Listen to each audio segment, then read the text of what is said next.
बिस्मिल्लाहिर्रहमानिर्रहीम। हज़रत इब्ने अब्बास रज़ी अल्लाह ताला अन्हो और मुआज़ बिन जबल रज़ी अल्लाह ताला अन्हो से मरवी है और इमाम तिरमिज़ी ने इसमें ये इजाफ़ा किया है। अल्लाह ने फरमाया, मोहम्मद सल्लल्लाहु अलैहि वसल्लम, क्या आप जानते हैं कमकरब फरिश्ते किस चीज़ के बारे में बहस व मुबाहसा कर रहे हैं?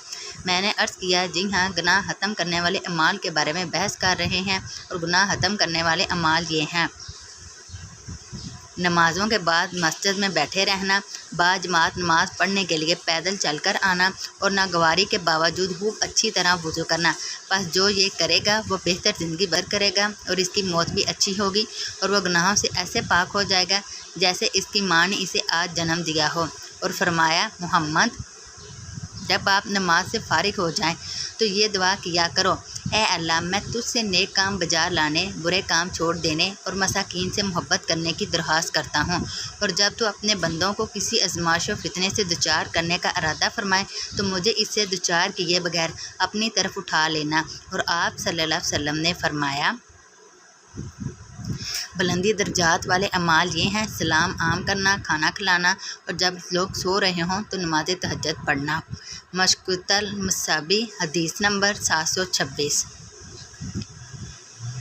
हज़रत अबू इमामा रज़ी अल्लाह ताला अन्हो बयान करते हैं, रसूल अल्लाह सल्लल्लाहु अलैहि वसल्लम ने फरमाया, 3 आदमियों की मुकम्मल हिफाजत करना अल्लाह के ज़िम्मे है।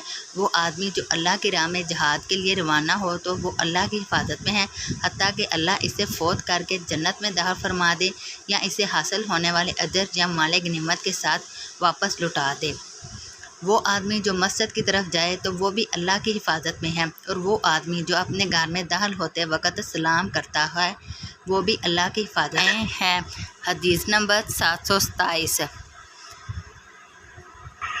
हज़रत अबू इमामा रज़ी अल्लाह ताला अन्हो बयान करते हैं, रसूल अल्लाह सल्लल्लाहु अलैहि वसल्लम ने फरमाया, जो शख्स बावुज़ू होकर फ़र्ज़ नमाज के लिए अपने घर से रवाना होता है तो इसका अजर एहराम बांध कर हज के लिए रवाना होने वाले के अजर की तरह है। और जो शख्स सिर्फ नमाज चाश के लिए रवाना होता है इसके लिए उम्रा करने वाले की मिसल अजर है। और एक नमाज के बाद दूसरी नमाज इस तरह पढ़ना कि इनके दरमियान कोई लघु बात ना हो, इसका अमल इल्लियीन में लिख दिया जाता है। हदीस नंबर 728।